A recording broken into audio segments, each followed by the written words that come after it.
ದೇವರ ವಾಕ್ಯದಲ್ಲಿ ಪ್ರಕಟಣೆ ಪುಸ್ತಕದಲ್ಲಿ ಯೋಹಾನನು ತನ್ನ ಪತ್ಮೋಸ್ ದ್ವೀಪದಲ್ಲಿ ಆತನಿರುವಂಥ ಸಮಯದಲ್ಲಿ ಪರಲೋಕದ ಎಲ್ಲ ವೈಭವಗಳನ್ನು, ಪರಲೋಕದ ಎಲ್ಲ ಸುಂದರವಾಗಿರುವಂಥ ದೃಶ್ಯಗಳನ್ನು, ದೇವರ ದರ್ಶನವನ್ನು, ಮುಂದಿನ ಭವಿಷ್ಯತ್ತಿನ ಸಂಗತಿಗಳಲ್ಲಿ ನಡೆಯುವಂಥ ಪ್ರತಿಯೊಂದೊಂದು ಸಂಗತಿಗಳನ್ನು, ದೇವರ ಬರುವಿಕೆ ಕುರಿತಾಗಿರುವಂಥ ಸಂಗತಿಗಳನ್ನು ತಿಳಿಸಿ ಆತನು ಹೇಳುತ್ತಾ ಇರುವಂಥ ಆ ದೂತನು ಒಂದೊಂದಾಗಿ ಆತನು ಕರೆದುಕೊಂಡು ಆತನು ಹೋಗುವಂಥದ್ದನ್ನು ನಾವು ಕಾಣ್ತೇವೆ. ಅದರಲ್ಲಿ ಪ್ರಕಟಣೆ ಪುಸ್ತಕ 22ನೇ ಅಧ್ಯಾಯ 8-9ನೇ ವಚನದಲ್ಲಿ ನೋಡ್ತೇವೆ.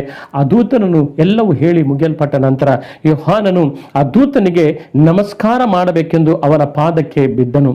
ಅವನು ನನಗೆ ಅಂದ್ರೆ ಯೋಹಾನನಿಗೆ ಆತನು ಹೇಳ್ತಾನೆ, ನನಗೆ ನೀನು ನಮಸ್ಕಾರ ಮಾಡಬೇಡ, ನೋಡು ದೇವರಿಗೆ ನಮಸ್ಕಾರ ಮಾಡು ಎಂದನು. ದೇವರಿಗೆ ಸ್ತೋತ್ರ. ನಾನು ಸೇವಕನು, ನಾನು ದೇವರ ಬಾಯಿಂದ ಬರುವಂಥ ಮಾತುಗಳನ್ನು, ದೇವರ ಸಂಗತಿಗಳನ್ನು ತಿಳಿಸುವವನು ನಾನಾಗಿದ್ದೇನೆ. ನನಗೆ ನೀನು ನಮಸ್ಕಾರ ಮಾಡಬೇಡ, ನಾನು ಮನುಷ್ಯನು. ಹಲ್ಲೆಲೂಯಾ. ಈಗೋ ನಿಮ್ಮ ಆರಾಧಕನು ಒಬ್ಬಾತನಿದ್ದಾನೆ, ದೇವರು ನಿನ್ನ ದೇವರನ್ನೇ ನಿನ್ನ ಆರಾಧಿಸು. ಹಲ್ಲೆಲೂಯಾ. ಈಗೋ ಯೋಹಾನನು ಇವತ್ತು ಆ ದೂತನನ್ನು ಅಡ್ಡಬಿದ್ದು ಆರಾಧಿಸುವಾಗ, ನನ್ನನ್ನು ನೀನು ಆರಾಧಿಸಬೇಡ, ನನ್ನ ಆರಾಧಕನು ಸಹ ಒಬ್ಬಾತನಿದ್ದಾನೆ, ಆತನನ್ನು ನಾನು ಆರಾಧಿಸಬೇಕು. ಹಲ್ಲೆಲೂಯಾ. ದೇವರಿಗೆ ಸ್ತೋತ್ರವಾಗಲ್ಪಡಲಿ.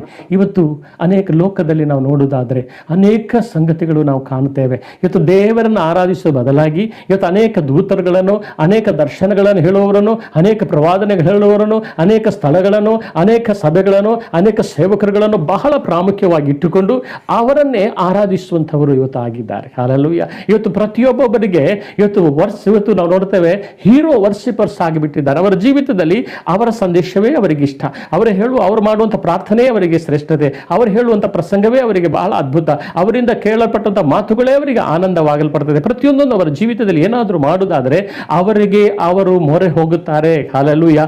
ದೇವರಿಗೆ ಮೊರೆ ಹೋಗುವುದಿಲ್ಲ, ದೇವರನ್ನು ಅವರು ಗೌರವಿಸುವುದಿಲ್ಲ, ದೇವರನ್ನು ಅವರು ಸನ್ಮಾನಿಸುವುದಿಲ್ಲ.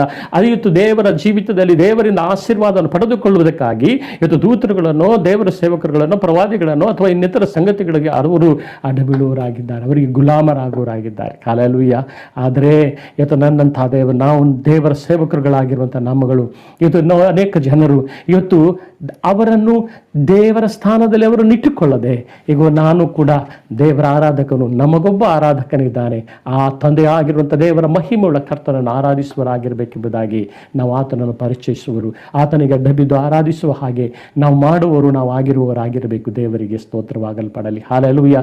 ದೇವರಿಗೆ ಸಲ್ಲಿಸುವ ಗೌರವವನ್ನು, ಮರ್ಯಾದೆಯನ್ನು ಈ ಲೋಕದಲ್ಲಿ ಬೇರೆ ಯಾವುದಕ್ಕೂ ಯಾರಿಗೂ ನಾವು ಸಲ್ಲಗೊಳಿಸಬಾರದೆಂಬುದಾಗಿ ದೇವರ ವಾಕ್ಯವು ಹೇಳಲ್ಪಡುತ್ತದೆ. ದೇವರಿಗೆ ಸ್ತೋತ್ರವಾಗಲ್ಪಡಲಿ.